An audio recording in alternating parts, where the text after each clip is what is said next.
ஏ என்ன நினைச்சே? எனக்கே என் மேல கோங்கோமா வருது.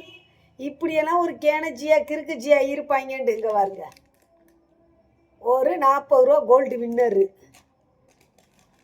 10 ரூபா மல்லித்தூள், பாக்ஸ் பாக்ஸா பொடிகள்லாம் வாங்கி வைப்பேன், சமைக்கிற பொடி. லிட்டர் கணக்கில் எண்ணெய் வாங்கி இப்படித்தான் போட்டு குடும்பம் நடத்தி நானும் நல்ல வசதியாக இருந்து வாழ்ந்து வந்த புள்ள, பிறந்து வளர்ந்து வந்த புள்ள.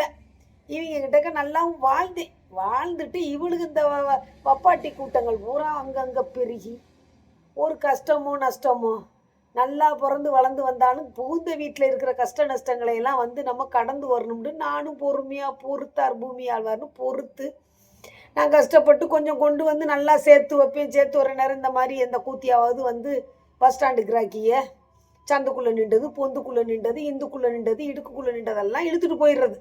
மறுபடியும் கூட்டு ஓடி வர்றது, மறுபடியும் போகிறது, மறுபடியும் கூட்டு வர்றது. அதெல்லாம் போயிட்டு நானும் போகாதே என் கனவா பொல்லாத சொப்பானோ நானும் கண்டேன் அப்படின்னு சொல்லிட்டு பாடி பாடி கத்தி கதறி முடிஞ்சு வச்சு. அப்புறம் 1க்கு 2க்கு 2க்கு 3க்கு பிள்ளைய வர ஆரம்பிக்கவும் சரி பிள்ளைகளுக்கான்னு பொறுத்து அட்வைஸ் பண்ணி உட்கார வச்சிருவேன். வண்டியை கொடுத்துட்டு வரேன், குண்டியை கொடுத்துட்டு வரேன்னு போய் 2 நாள் 3 நாளுன்னு கழிஞ்சு வாரத்து நாளாகி மாதம் நாளாகி இப்போ பெர்மனண்ட்டாக போய் ஒரு ஐட்டத்திட்ட ஐக்கியமாயாச்சு. ஏன்னா அந்த ஐட்டத்திட்ட ஐக்கியமாயாச்சு. நானும் முடிஞ்ச அளவுக்கு போராடி செல்லை உடச்சி மூஞ்சி மோரை உடச்சி எல்லாம் பண்ணியாச்சு. அது திருந்தவே மாட்டேங்குது. இப்போ கடைசியில் கிளைமேக்ஸ் வந்துருச்சு. அது பகுமான கோழி 5ம் 10க்கும் எண்ணெயை வாங்கி 5 நாளைக்கு குடும்பம் நடத்தின கூத்தியா இன்றைக்கி உட்காந்து லிட்டர் கணக்கில் ஊற்றி உங்களுக்கு கறிமீனை வறுத்து கொடுத்து வாய்க்கு ருசியாக போடுறேன்னு விஷத்தை கொடுத்துக்கிட்டு இருக்கா. Slow poison. உன் குஞ்சாமணியில் இருக்கிற கொட்டமணியிலேருந்து உன் கிட்னியிலேருந்து சட்னியாகி எல்லாம் செதறி சின்ன பின்னமாக சிலுத்து குடுத்து விழுவிழுத்து புடுத்து அப்புறம் இங்கே கடைசியில் கிடப்பேன். ரைட்டா? நான் ஒரு பொண்டாட்டியாக இருக்கிறவ இந்த மாதம் வரைக்கும் கூட போயிருட்டோம். இந்த மாதம் வரைக்கும் கூட போனது போட்ட நீங்கள் வந்துருங்க சிக்கு பாய் நான் எத்தனை வாட்டி கூப்பிட்டுருக்கேன். ஒவ்வொரு வாட்டி நீங்கள் டிமிக்கி கொடுத்துட்டு அவள் ஏதாவது வாங்குறா அப்படிங்கும்போது நீங்கள் என்ன வசனம் பேசுகிறீங்கன்னு முதற்கண்டு எனக்கு தெரியுது. நீங்கள் ஸ்கெட்சு போடாமல் அது எங்கேயும் நடக்காது, எதுவும் நடக்காது. நீங்கள் ஒரு மனசாட்சி உள்ள மனுஷனாக இருந்தால் நான் சம்பாதிக்கிற ரூபாயை என் பொண்டாட்டிக்கு கொடுக்கணும்னு சொல்லி நீங்கள் கொடுக்கணுமே தவிர உட்காந்துக்கிட்டு அவள் அதை பண்ணுறா இதை பண்ணுறா. நீங்கள் கூட்டிகிட்டு போகாமல் அவள் எங்கே போகிறா? அவளாவா தனி கடைக்கு நான் தனியாக நகை கடைக்கு போகிறேன். இதெல்லாம் செஞ்சு போட்டு இவ கூட்டணியாக அக்கா தங்கச்சியை இவள் கூட்டணியிட்ட சொல்லுவாள், அவன் தான் கூட்டிகிட்டு போவேன், பொண்டாட்டிகிட்ட பேசணும்ல, பொண்டாட்டி திட்டுருவாள்ல, அதனால அப்படி பேசுவேன்டி. உங்கள் அன்னைக்கு நல்லா வச்சிருக்கேன்டி, உங்கள்கிட்ட அண்ணன்ட்டு நல்லா கவட்டையை விரித்து காமிக்கிறேன்டி, நல்லா பாட்டு பாடுறேன்டி, பரதம் ஆடுறேன்டி, நைட்டாட்டா குடி மகனே அப்படின்னு கவட்டையை விரித்து காமிக்கிறேன்டி அப்படின்னோடனே அக்காவுடைய கவட்டை அப்போட அற்புதமான அமேசான் கார்டுன்னு தங்கச்சியை ஊரா. ஐயோ, நீங்கள் வெளியூருக்கு போயிட்டு வந்தால் கூட சுமியோடைய வாய் தெடுத்து சண்டை ஓட்டுக்கிட்டுலாம் அண்ணே வர்றீங்க, நீங்கள் வர்றீங்க அண்ணே, இந்த தடவை வேற ரொம்ப கொந்தளிச்சிருவாங்கன்னு இந்த கூத்தியா கூட்டம் கூவுது. அடியே உங்களை மாதிரி ஒரு நாத்தை சிரிக்கி பீத்த சிரிக்கி நான் பார்த்ததே இல்லடி வாழ்க்கையில். என்ன அதனால எனக்கு அதெல்லாம் தெரியாது. எப்படி இருந்த என்னையே இப்படி ஆக்கிட்டு அவள் எப்படி இருந்த அவளை நீங்கள் இப்படி ஆக்கிட்டு உங்களை எவ்வளோ பேச்சு பேசுகிறா. ஒரு கீழ்த்தரமாக கூட வாழ்ந்தவனை சொல்கிறதுனால அவளுக்கு கோவம் புட்டுக்கிட்டு வரதான். நீ மரியாதை கொடுக்குறியாடி பேச? நீ எம்புட்டு பேச்சு பேசுகிற.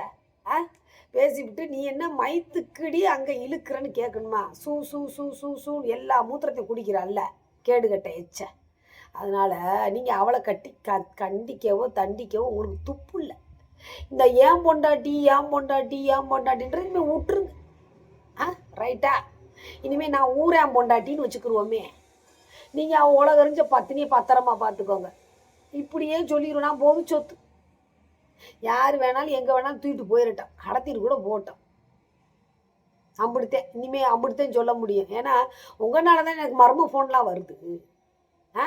அதனால் என்கிட்ட என்னத்தையோ உசுரோடு இருந்தால் பார்க்கலாம், இல்லைன்னா எங்கடி செத்து போனாலும் இன்னார் பொண்டாட்டி இன்னார் புருஷன் இன்னாருன்னு சொல்லிடுவாங்க. நீங்கள் காசு இருந்தாலும் இல்லாட்டினாலுமே உங்களோட கஷ்ட நஷ்டத்தில் வாழ்ந்தவன் நான். இந்த வேசையை தனியாக திட்ட முடியாதனால என்னையும் சேர்த்து இழுத்து வச்சு பேசுகிறீ. இக்கண்ணா வச்சு உன்னை படுக்க வச்சு அந்த எல்லாரும் சூச்சாயும் தூக்கி ஊற்றி விடணும் வாயில். அப்படி வருது எனக்கு ஆங்காரம். காசு இருந்தாதே இவ பாப்பா, காசு இருந்தாதே எல்லாமே பாப்பா. காசு 50,000 கொடுத்துட்டா போதும், சுமிக்கு பிரச்சனை இல்லை, புருஷனை வச்சுக்கிறட்டன்னு சொல்லுவாங்கிறீங்க. உங்களையெல்லாம் என்னத்தை சொல்ல? அப்புறம் நான் எல்லாத்தையும் வாங்கி கொடுத்துட்டுங்கிட்டு போனால் அவள் ஏற்றுக்குருவாளான்னு கேட்குறீங்க. நான் என்ன சொல்கிறேன், கஷ்டமோ நஷ்டமோ நீங்கள் வீடு வாங்கி கொடுத்தாலும் கொடுக்காட்டினாலும் நீங்கள் இப்பயே வந்துட்டீங்கன்னா அது நல்லதுன்னு நான் நினைக்கிறேன். எப்படி உங்களுக்கு வசதி நல்லா இருக்கணும்னா நீங்கள் இப்பயே வந்துடணும். நீங்கள் அப்போ போய் எல்லா எங்கிட்டோ மேய்ஞ்சிட்டு வந்ததுக்கு வந்து எவனுக்கு யார்கிட்ட கேட்கணும்? இந்த தருதலை முட்டை கேட்குறா. அங்கே இருக்கிற ஒரு வார்த்தை சொல்லிட்டா அவன் அவன் யாரு கேட்குறாங்க? நீ யார்கிட்ட அரை வெட்டு முட்டை, புழு வெட்டு முட்டை? நீயே கண்டவனுக்கு காலை விரிச்சு இங்கே வந்து உட்காந்துக்கிட்டு இருக்கிற, உனக்கு வக்காலத்து வாங்கிக்கிட்டு இருக்கேன் ஒரு டப்பா வாங்க. நாங்கள் கேட்க வேண்டிய நீங்கள் 2 பேரும் மாற்றி மாற்றி பேசிகிட்டு இருக்கீங்க. நான் கேட்க வேண்டியது கேள்வியா, அவர் கேட்க வேண்டிய கேள்வி நீங்கள் 2 பேரும் கேட்டுக்கிட்டு இருக்கிறீங்க. நீங்கள் இப்போ 1 பவுனா 3 பவுனு செஞ்சு போடுங்க தாராளமாக. அதை அவன் போடுறதுக்கு அந்த நாக்கடை செஞ்சு கொடுத்த பொருளை போய் வாங்குறதுக்கு அவன் வெளியே இருக்கிறாளான்றதான் இப்போ கிளைமேக்ஸ். சாயங்காலம் நான் போய் கம்ப்ளைண்ட் கொடுக்குறேன். இன்றைக்கி நான் கண்டிப்பாக போவேன். ஓகேவா? நேற்று சொன்னார் கொஞ்சம் வெயிட் பண்ண, நான் உனக்கு 1 லட்ச ரூபாயா தர்றேன்ப்பா, வெயிட் பண்ணுப்பாடா. நீ போயா, நீ ரீலு மேலே ரீலு சுற்றிக்கிட்டு இருக்க, அருந்து போச்சு வாழுன்னு அனுப்பிட்டேன். ரைட்டா? இருந்தாலும் இந்த மாதம் உனக்கு 25 ரூபா தரேன், அடுத்து ஒரு அடுத்த மாதத்தில் உனக்கு ஒரு 25 ரூபா. என்ன பிச்சை போடுறியா? 5 10க்கும் போயிட்டு வந்த பஸ் ஸ்டாண்டுக்கு ராக்கி உட்காந்து லட்சக்கணக்கில் கொடுத்துட்டு எனக்கு வந்து நீ வந்து 25 நொறுவதுன்னு போட்டுக்கிட்டு இருக்கிறியா? உன் மனசாட்சியோட தான் நீ நடக்கிறியா? நான் எனக்கு இன்னும் வருது, நிறைய வருது வாயில், அப்படியே வலியும் வேதனையும் அப்படியே அடக்கி வச்சுக்கிட்டு இருக்கிறேன். இப்போ நீ என் கூட குடும்பம் நடத்திக்கிட்டு இருக்கிறேன்னு வச்சுக்கைய. நீ கஷ்டமோ நஷ்டமோ குடிக்க கஞ்சி கூழோ கொடுத்தா கூட நீ எனக்கு வீடு வாங்கி தரல, வாசம் வாங்கி தரலன்ட்டு எந்த பொண்டாட்டியும் தூக்கி ஓட முடியலன்னு வெளியே தூக்கி போட்டுறாங்களா? எல்லா பொண்டாட்டிகளும், பொண்டாட்டின்றது ப்ளஸ்ஸு, எல்லா பொண்டாட்டியும் தன் கூட ஒரு அன்பான கணவன், நமக்கு துரோகம் பண்ணாத கணவனுக்காக சொத்து பத்தெல்லாம் அப்புறந்தேன், சுகமும் அப்புறந்தேன். 1க்கு 2 பிள்ளை ஆகிட்டு அந்த பிள்ளைங்க மேலே தான் தாய்களுக்கு கவனம் வரும். இந்த மாதிரி பிரைவேசி வேணும்னு கொண்டுட்டு போய் அடுத்த இடத்துல சேர்த்து விட்டுட்டு இப்படி அரிப்படுத்து 50 வயசில் உட்காந்துக்கிட்டு குட்டிச்சுக்கிட்டு கும்மாளம் போடுற எவனும் தாயாகவும் இருக்க மாட்டான், எவனுக்கும் தாரமாகவும் இருக்க மாட்டான். ரைட்டா? புரியுதா?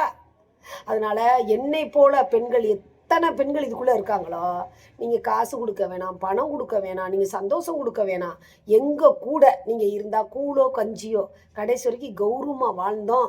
ஒருத்தனுக்கு உடம்பு முடியலை, இல்லை எனக்கு முடியலையோ உங்களுக்கு முடியலை, ஒருத்தருக்கு அரவணைச்சிக்கிறலாம். நீங்கள் ஊரை மேய்ச்சிட்டு வந்துட்டு உட்காந்துட்டு எவனுக்கு மேய்ச்சிட்டு வந்தவனுக்கு கொண்டுட்டு வந்து வீடு வாங்கி தருவேன், வாசம் வாங்கி தருவேன்டா என்ன ஆகுறது? இதே மாதிரி என் கூட பழகினவர் என்கிட்ட எதையாவது இதை வேணும் அதை வேணும்னு கேட்டால் நீங்கள் செய்ய விடுவீங்களா? அட்லீஸ்ட் ஒரு பேரை சொல்கிறக்கே அலறீங்களே, ஒரு போட்டா 2 பேரும் சேர்ந்து அங்கேருந்து அனுப்பி விட்டான். என் போட்டா எடுத்து ஒரு போட்டா சென்ட்ரா வீட்டில் மாட்டி விட்றேன், நீங்கள் பார்த்துக்கிட்டு உசுரோட உட்காந்துருப்பீங்களா? அப்போ மனசுன்றது ஆணுக்கும் பெண்ணுக்கும் சரிசமம், ஆணுக்கும் பெண்ணுக்கு சரிசமம் தண்டனை கொடுங்க அப்படிங்கிறீங்க, ஆண்களுக்கு நீதி வேணுங்கிறீங்க. இந்த மாதிரி தருதலைக்கு ஏன் நீதி கொடுப்பேன்? இல்லை அங்கே பனானா பாய்ஸ் விளையாண்டுக்கிட்டு இருக்காளே அவளுக்கு எந்த நீதி கிடைக்கும் சொல்லுங்க? அதனால தான் சொல்கிறேன். ரைட்டா? சுமி பாப்பாளா பாப்பேன்ற நம்பிக்கையில் தானே என் பொண்டாட்டி டைவர்ஸ் கொடுக்க மாட்டேன்னு சொல்லிக்கிட்டே இருக்கீங்க. என் கூட இருக்கணும், கஷ்டமோ நஷ்டமோ அதில் ஒரு சந்தோஷம்.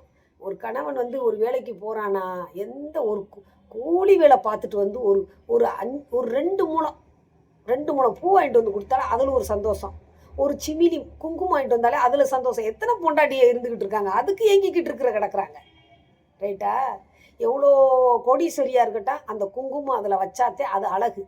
அந்த மாதிரி குங்குமத்துக்கும் தாலிக்கும் வித்தியாசம் தெரியாத வேச கூட நீங்கள் இருந்துக்கிட்டு என்ன பேச்சு பேசிக்கிட்டு இருக்கீங்க? அதுக்கெல்லாம் அர்த்தம்னா என்னன்னு தெரியுமா? கர்மானே என்னான்னு தெரியாது, கவட்டம் உண்டை. தெரிஞ்சிச்சுன்னா பயப்படுவா. அவள் பயப்பட மாட்டா. செத்தா எரிச்சு தூக்கி போட்டுருவாங்கன்ற தைரியத்தில் வந்துக்கிட்டு இருக்கா. அடுத்த ஒரு பிறப்பு எடுத்து உயிர் வெளிச்சு உன்னை ஆண்டவன் நீர் குழியிலையும் கவட்ட குழியிலையும் கொண்டு போய் உன்னை அப்படியே கருக வைப்பேன்ற பயம் இல்லாமல் திரியிற. நெஞ்சு குழி இல்லாத நாதாரி நாய், சொட்டத்தலை சொட்டச்சி நாய்.